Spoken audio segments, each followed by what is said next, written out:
चौधरी और चौधराइन के लाड प्यार ने उनकी बेटी तिन्नी को बड़ा ही स्वच्छंद बना दिया था। वे बड़ी निडर और कौतूहल प्रिय थी। आधी रात जब तिन्नी की इच्छा होती, वे नदी पर जाकर नाव खोलकर जल विहार करती और स्वच्छ लहरों पर खेलती हुई चंद्र किरणों की अठखेलियां देखती। यही कन्या चौधरी की सब कुछ थी, किंतु फिर भी आज तक चौधरी उसका विवाह न कर सके थे, क्योंकि कन्या के योग्य कोई वर चौधरी को अपनी जात में मिला न था। इसीलिए तिन्नी अभी तक कंवारी ही थी। नदी के पार और उस पार से इस पार लाने का चौधरी ने ठेका ले रखा था। चौधरी की अनुपस्थिति में तिन्नी अपने पिता का काम बड़ी योग्यता से करती थी। एक युवक जिसका नाम मनोहर था बोला, आज इतनी जल्दी कहाँ जा रही हो तिन्नी? क्या तुम नहीं जानते कि आज राजा साहब उस पार जाएंगे? कौन राजा साहब? तुम्हें यह भी नहीं मालूम? मैं आज ही तो आया हूँ। और अब तक कहाँ थे? अपने घर। ओह, तो तुम अपने घर थे। और जैसे मैं रात दिन इस घाट पर ही बैठी रहती हूँ ना, इसलिए मुझे सब कुछ जानना चाहिए और तुम्हें कुछ भी नहीं। तिन्नी बोली, तुम मुझे वैसे ही तंग किया करते हो। जाओ, अब मैं तुमसे बात भी नहीं करूंगी। तिन्नी को चिढ़ाकर उसकी क्रोधित मुद्रा को देखने में युवक को विशेष आनंद आता था। इसलिए वह पराया इसी प्रकार के बेसिर पैर के प्रश्न करके उसे चिढ़ा दिया करता था। किंतु आज तो बात जरा टेढ़ी हो गई थी। तिन्नी ने क्रोधावेश में यह प्रतिज्ञा कर ली थी कि अब वह युवक से बोलेगी ही नहीं। इसलिए मुंह फेर कर वे तेजी से घाट की ओर चल दी। युवक ने तिन्नी का रास्ता रोक लिया और बड़े विनम्र भाव से बोला, तिन्नी, सच बता दे मेरी तिन्नी, मैं तेरा डांट चला दूंगा, तेरा आधा काम कर दूंगा। तिन्नी के क्रोधित मुख पर हंसी नाच गई। युवक उसके साथ डांट चलाएगा, उसे एक साथी मिल जाएगा। इस बात को सोचकर उसे बड़ी प्रसन्नता हुई। वे बोली, सच कहते हो? मेरे साथ तुम डांट चलाओगे? युवक ने कहा, सच नहीं तो क्या झूठ, मैं डांट जरूर चलाऊंगा। यदि तुम सचमुच मेरे साथ डांट चलाने को कहो तो फिर बताती हूँ।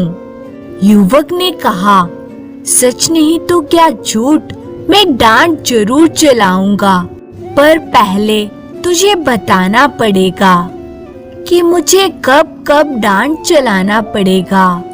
तन्नी बोली, इधर अपने पास ही की कोई रियासत है ना, यही के महाराज नदी के उस पार शिकार खेलने जाएंगे। महीना 15 दिन का काम है मनोहर, खूब अच्छा रहेगा, खूब पैसे भी मिलेंगे। मैं तुम्हें भी दिया करूंगी, पर इतना वादा करो कि जब तक बापू ना लौट कर आए तुम रोज मेरे साथ डांट चलाया करोगे। मनोहर बोला, ये कौन सी बड़ी बात है तन्नी? यदि तुम मान जाओ तो मैं तेरे साथ जीवन भर डांट चलाने को तैयार हूँ। तन्नी बोली, तो मैंने कब इनकार किया है? नेकी और पूछ पूछ तुम मेरा डांट चलाओ और मैं इनकार कर दूंगी।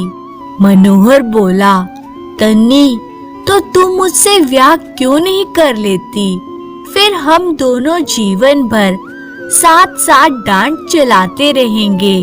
क्षण भर के लिए तन्नी के चेहरे पर लज्जा की लाली दौड़ गई, किंतु तुरंत ही वे संभल कर बोली, मनोहर, कहने के लिए तो कह गए, किंतु आज मैं ब्याह के लिए तैयार हो जाऊं तो मैं खुशी के मारे पागल हो जाऊंगा।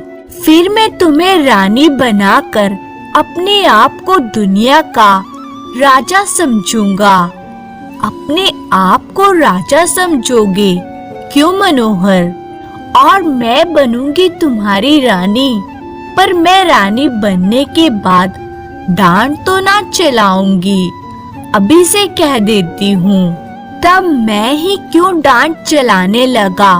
मैं बनूंगा राजा और तू बनेगी मेरी रानी, फिर डांट चलाएंगे हमारे तुम्हारे नौकर। अच्छा, ये बात है, कहकर तन्नी खिलखिलाकर हंस पड़ी और दोनों हंसते हुए घाट की तरफ चले गए। एक बड़ी नाव पर महाराज और उनके पुत्र कृष्णदेव अपने कई सैनिकों के साथ उस पार जाने के लिए बैठे थे। तिन्नी कई मछुआरों और मनोहर के साथ डांट चलाने लगी। तिन्नी नाव भी चलाती जाती थी और साथ ही मनोहर से हंस हंस कर बातें भी करती जाती थी। वायु के झोंकों के साथ उड़ते हुए उसके काले घुंघराले बाल उसके सुंदर मुखाकृति को और भी मोहक बना रहे थे। कृष्णदेव उसके मुंह की ओर किसी स्थिरता के साथ देख रहे हैं। इस ओर तिन्नी का ध्यान ही न था, किंतु महाराज से पुत्र की मानसिक अवस्था छिपी न रही। युवा काल में उनके जीवन में कई बार ऐसे मौके आ चुके थे। अब राजकुमार कृष्णदेव प्रतिदिन ही जल विहार के लिए नौका पर आते और डांट चलाने का काम ज्यादातर तिन्नी ही किया करती थी। कृष्णदेव के मुख प्रेम और आकर्षण ने तिन्नी को भी उनकी तरफ बहुत कुछ आकर्षित कर लिया था। जिस समय कृष्णदेव नौका पर आते, उस समय अन्य मछुओं के रहते हुए भी तिन्नी स्वयं ही नौका चलाती। महाराज से कुछ छिपा ना था। राजकुमार रोज जल विहार के लिए जाते हैं और तिन्नी ही नाव चलाया करती है, ये महाराज ने सुन लिया था।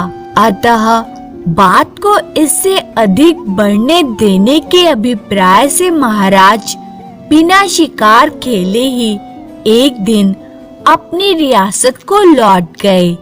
जाने को पिता के साथ कृष्णदेव भी गए, किंतु उनका हृदय मछुए के झोंपड़े में तिन्नी के ही पास छूट गया था। रियासत में पहुंचकर कृष्णदेव सदा उदास रहते और ना जाने किन विचारों में खोया रहा करते थे। शायद उन्हें रह रहकर मनोहर के भाग्य से ईर्ष्या होती थी। वे सोचते, मनोहर किस प्रकार तिन्नी के पास बैठकर नाव चलाया करता था, तिन्नी कैसे घुल मिलकर हंसती हुई उससे बातें किया करती थी। एक मामूली आदमी होकर भी मनोहर कितना सुखी है। काश मैं भी एक मछुआ होता और तिन्नी के पास बैठकर नाव चला सकता तो कितना सुखी होता। किंतु राजकुमार किसी से कुछ भी न कहता। हाँ, अब उन्हें आखेट में रुचि ना थी। शतरंज के वे बहुत अच्छे खिलाड़ी थे, किंतु अब मोहरों की ओर उनसे आंख उठाकर देखा भी न जाता। अध्ययन से भी उन्हें बड़ा प्रेम था। उनके पुस्तकालय में विद्वान लेखकों की अच्छी से अच्छी पुस्तकें थी, किंतु अब उन पर इंचों धूल जम रही थी। यार दोस्त आते घंटों छेड़छाड़ करते, किंतु राजकुमार कृष्णदेव में तिल भर का भी परिवर्तन न होता। उनके अंतर जगत में कितना भयंकर तूफान उठ रहा था, ये किसे मालूम था। राजकुमार कृष्णदेव अपनी वेदना चुपचाप पी रहे थे, किंतु उनकी आंतरिक पीड़ा को उनकी शारीरिक अवस्था बता रही थी। उनका स्वास्थ्य दिनों दिन गिरता जा रहा था। पिता से पुत्र की बीमारी छिपी न थी, वे सब जानते थे, किंतु वे चाहते यह थे कि बात किसी प्रकार दबी की दबी ही रह जाए, उन्हें बीच में ना पड़ना पड़े। राजकुमार कृष्णदेव उनका इकलौता पुत्र था। पुत्र की चिंता उन्हें रात दिन सताती रहती थी। तिन्नी के रूप ने राजा को आकर्षित ना किया हो, ऐसी भी बात ना थी, किंतु थी तो वह आखिर मछुआ की ही बेटी। महाराज उसे कृष्णदेव का विवाह करते भी तो कैसे। एक दिन महाराज कृष्णदेव के कमरे में गए। उस समय राजकुमार सोए हुए थे। आंखों के पास रोते रोते गड्ढे से पड़ गए थे। चेहरा पीला पाला और शरीर सूख कर कांटा सा हो रहा था। जमीन पर ही एक चटाई के ऊपर बिना तकिए के मखमली बिछौने पर सोने वाला उनका दुलारा कृष्णदेव न जाने किस चिंता में पड़ा पड़ा सो गया था। यह देखकर महाराज की आंखों में आंसू आ गए। वे कुछ न बोलकर चुपचाप कृष्णदेव के कमरे से बाहर निकल आए। दूसरे ही दिन रियासत से तिन्नी समेत चौधरी को बुलवाया गया। उन्हें शीघ्र से शीघ्र उपस्थित होने की आज्ञा थी और साथ ही उन्हें लेने के लिए सवारी भी आई थी। इस घटना ने मोहल्ले भर में हलचल मचा दी थी। चौधरी बहुत घबराए हुए थे। सोचा अवश्य ही मेरी अनुपस्थिति में इस उद्दंड लड़की ने कोई अनुचित व्यवहार कर दिया होगा। महाराज जरूर नाराज हैं, नहीं तो तिन्नी समेत मुझे बुलाए जाने का क्या कारण हो सकता है। तिन्नी पिता के साथ सवारी पर बैठने ही वाली थी कि मनोहर ने आकर धीरे से तिन्नी से कहा, तिन्नी, कहीं राजकुमार ने तुम्हें अपनी रानी बनाने के लिए तो नहीं बुलाया है। तिन्नी बोली, हाँ, कुछ तुम मुझे अपनी रानी बनाते थे और कुछ राजकुमार बनाएंगे। मनोहर बोला, तिन्नी, तुम सदा ही मेरे हृदय की रानी रही हो और रहोगी। आज ऐसी बातें क्यों करती हो? तिन्नी रूखे स्वर में बोली, बिना विवाह हुए ही मैं तुम्हारी या तुम्हारे हृदय की रानी कैसे बन सकती हूँ? तिन्नी, रानी बनने के लिए विवाह ही थोड़ी जरूरी है। जैसे हम प्यार करें वही हमारी रानी। तिन्नी का चेहरा तमतमा गया। बोली, धत, मैं ऐसी रानी नहीं बनना चाहती। ऐसी रानी से तो मछुए की बेटी ही भली। और मनोहर के उत्तर की प्रतीक्षा न करके पिता के पास जाकर वे सवारी पर बैठ गई। जब ये दोनों राजा के महल के सामने पहुँचे तब तक कुछ अंधेरा हो चला था। इनके पहुँचने की सूचना राजा को दी गई। चौधरी पुत्री समेत महल के सोने कमरे में बुलाए गए। कमरे में राजा और कृष्णदेव को छोड़कर कोई न था। डर के मारे चौधरी की तो हुलिया बिगड़ रही थी, किंतु तिन्नी मन ही मन मुस्कुरा रही थी। पिता पुत्री का उचित सम्मान करने के उपरांत राजा ने मछुए को संबोधन करके कहा, चौधरी, हमने तुम्हें किस लिए बुलाया है? कदाचित तुम नहीं जानते। चौधरी भय से कांप उठे, हाथ जोड़कर बोले, मैं तो महाराज का गुलाम हूँ और सदा रहूंगा। महाराज बात काटते हुए बोले, हम तुम्हारी इस कन्या को राजकुमार के लिए चाहते हैं। तिन्नी होठों के भीतर मुस्कुराई और चौधरी आश्चर्य से चकित हो गया। वह एक बार राजा की ओर और फिर तिन्नी की ओर देखा। सहसा चौधरी को इस बात पर विश्वास ना हुआ। कहाँ मैं एक साधारण मछुआ और कहाँ वे एक रियासत के राजा। हमारे बीच में कभी रिश्तेदारी भी हो सकती है।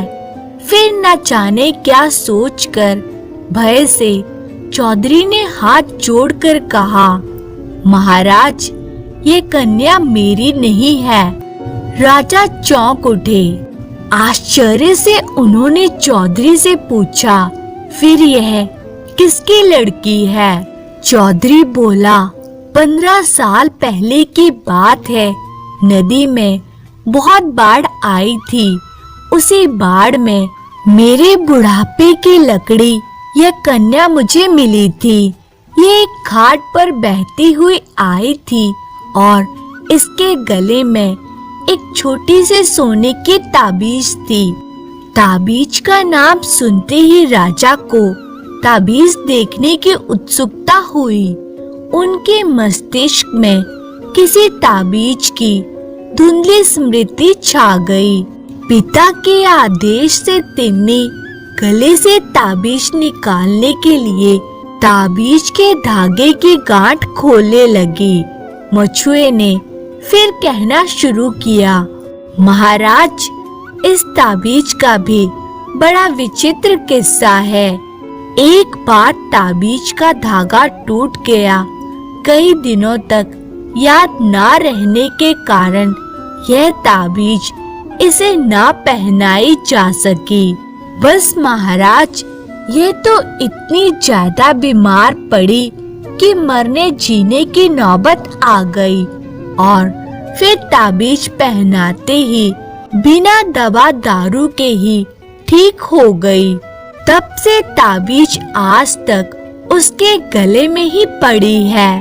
राजा को याद आया कि 15 साल पहले उनकी लड़की भी बाढ़ में बह गई थी, जिसके गले में उन्होंने भी एक ज्योतिषी के आदेश अनुसार ताबीज पहनाई थी। उन्होंने एक बार कृष्ण देव और फिर तिन्नी के मुंह की तरफ देखा। राजा को उनके मुंह में बहुत कुछ समानता दिखाई पड़ी। तब तक तिन्नी ने गले से ताबीज निकालकर राजा साहब के सामने रख दी। राजकुमार का हृदय बड़े ही वेग से धड़क रहा था। ताबीज हाथ में लेते ही राजा ने मेरी कांति कहते हुए तिन्नी को छाती से लगा लिया। ये वही ताबीज थी जिसे ज्योतिषी के आदेश से राजा ने पुत्री के गले में पहनाया था। पिता पुत्री और भाई बहन का ये अपूर्व मिलन था। सबकी आंखों में प्रेम के आंसू उमड़ आए। अब महल के पास चौधरी के रहने के लिए पक्का मकान बनाया गया। चौधरी अपनी स्त्री समेत वहीं रहते हैं। अब उन्हें नाव नहीं चलानी पड़ती। रियासत की ओर से उनकी जीविका के लिए अच्छी रकम बांध दी गई। राजमहल में रहते हुए भी कांति चौधरी के घर आकर तिन्नी हो जाती है। अब भी वे चौधरी के साथ उनकी थाली में बैठकर चौधराइन के हाथ की मोटी मोटी रोटियां खा जाती है। तिन्नी को बहन के रूप में पाकर कृष्ण देव को कम प्रसन्नता न थी। वे तिन्नी का साथ चाहते थे, चाहे वे पत्नी के रूप में हो। हेलो दोस्तों, नमस्कार। आप लोग को हमारे चैनल में स्वागत है। अगर आप लोग को हमारा कहानी अच्छा लगा हो तो लाइक सब्सक्राइब जरूर करें, साथ में कमेंट करें और शेयर भी करें। धन्यवाद।